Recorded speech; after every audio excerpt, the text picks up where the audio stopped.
নমস্কার বন্ধুরা, অন্নপূর্ণা কিচেন কুকে আপনাদের সবাইকে জানাই স্বাগতম।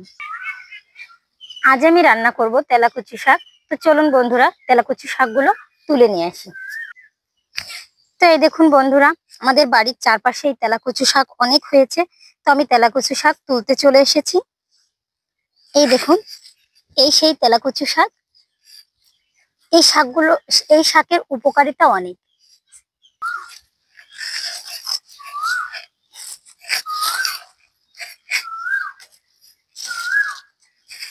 দেখুন আমি তুলে নিচ্ছি। এই শাকটা আমাদের বাড়িতে প্রায়ই রান্না করা হয়। এই শাক সবাই খেতে খুবই পছন্দ করে। এই শাকগুলো যেমন পেটের জন্য ভালো, তেমনই প্রেসারের রোগীদের জন্য খুবই উপকারী। আর গরমে এই তেলাকুচি শাকের শুক্তো খেলে শরীরটা খুবই ভালো থাকে।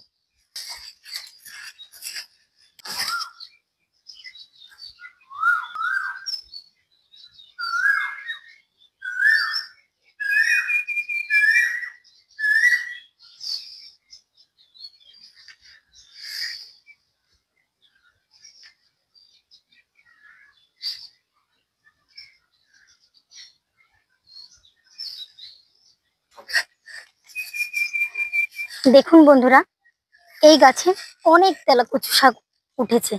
এগুলো কিন্তু লাগাতে হয় না, এই দেখুন।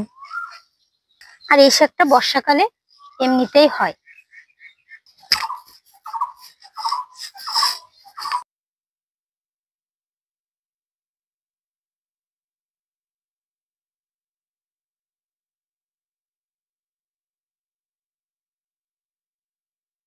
তো বন্ধুরা, এখন আমি তেলাকুচি শাকগুলো কেটে নেব।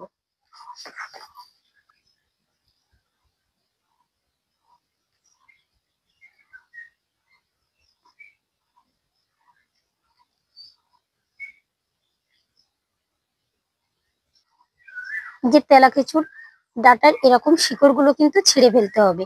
পাতা এবং ডাটা সবই খাওয়া যায়, কিন্তু এইগুলো রান্না করলে ভালো দেখায় না।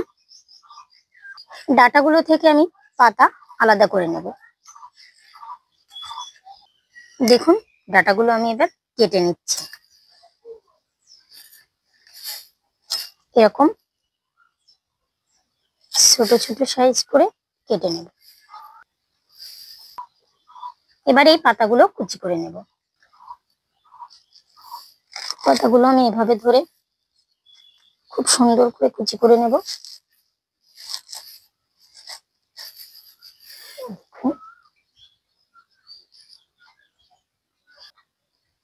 উনুনটা আমি ধরিয়ে নেব।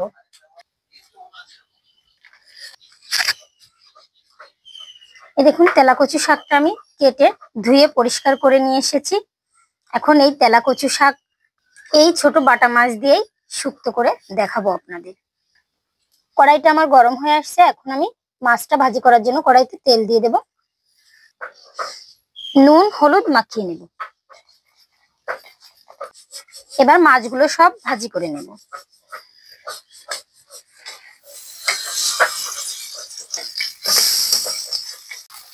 মাছগুলো ভাজি করা হয়ে গেছে, এখন আমি তুলে নেব।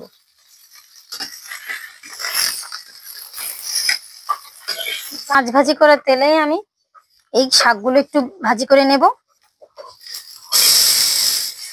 কিছু পাতা আমি এই সঙ্গে দিয়ে দেব, আর কিছু পাতা আমি বেটে দেব।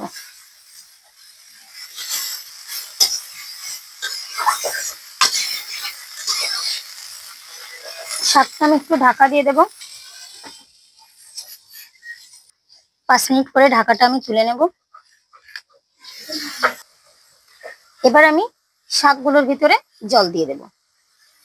শাকটায় জল দেওয়ার পর আমি আবারও ঢাকা দিয়ে দেব, জলটা ফোটা পর্যন্ত।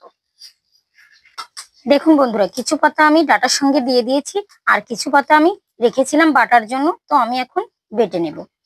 আমি এরকম একটা বড় সাইজের পাত্র নিয়েছি মাটির, আর সাথে দেখুন গোল একটা নোড়া।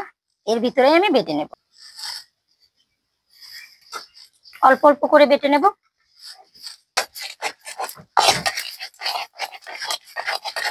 দেখুন বন্ধুরা, কত সুন্দর বাটা হয়ে আসছে।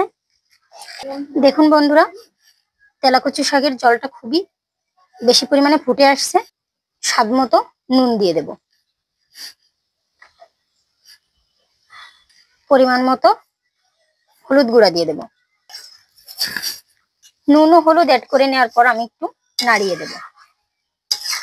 এবার আমি বেটে রাখা পাতাগুলো দিয়ে দেব। দেখুন বন্ধুরা, বেটে রাখা পাতাটা দেওয়ার পর কি সুন্দর সবুজ কালারটা এসেছে শুক্তোয়। এখন আমি ভাজি করা মাছ দিয়ে দেব।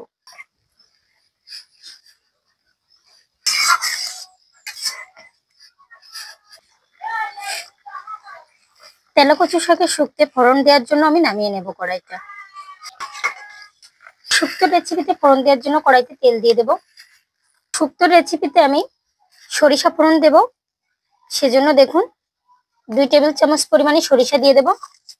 প্রথমে 1 চামচ দিলাম, এই আর 1 চামচ দিয়ে আমি একটু ঢাকা দিয়ে দিচ্ছি যাতে সরিষাগুলো ছুটে বাইরে না যায়। ঢাকাটা আমি তুলে নিলাম।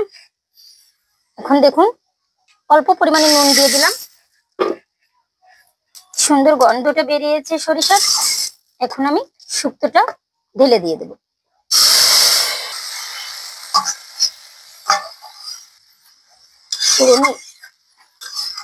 শুক্তোর রেসিপিতে ফোড়নের পর কি সুন্দর একটা গন্ধ বেরিয়েছে, খেতে খুবই টেস্ট হবে। ফোড়ন দেওয়ার পর কিন্তু আমি খুব বেশি সময় কড়াইটা আর উনুনের উপর রাখবো না, সঙ্গে সঙ্গেই নামিয়ে নেব। কড়াই সমেতই নামিয়ে নিলাম। এখন বন্ধুরা, অতি সাধারণভাবে তেলাকুচি শুক্তো রেসিপিটা কত সুন্দর দেখাচ্ছে। এরকম নিত্য নতুন রেসিপির ভিডিও পেতে আমাদের চ্যানেলটিকে সাবস্ক্রাইব করে আমাদের পাশে থাকবেন এবং লাইক, কমেন্ট ও শেয়ার করে দেবেন যাতে অন্যরা দেখার সুযোগ পায়।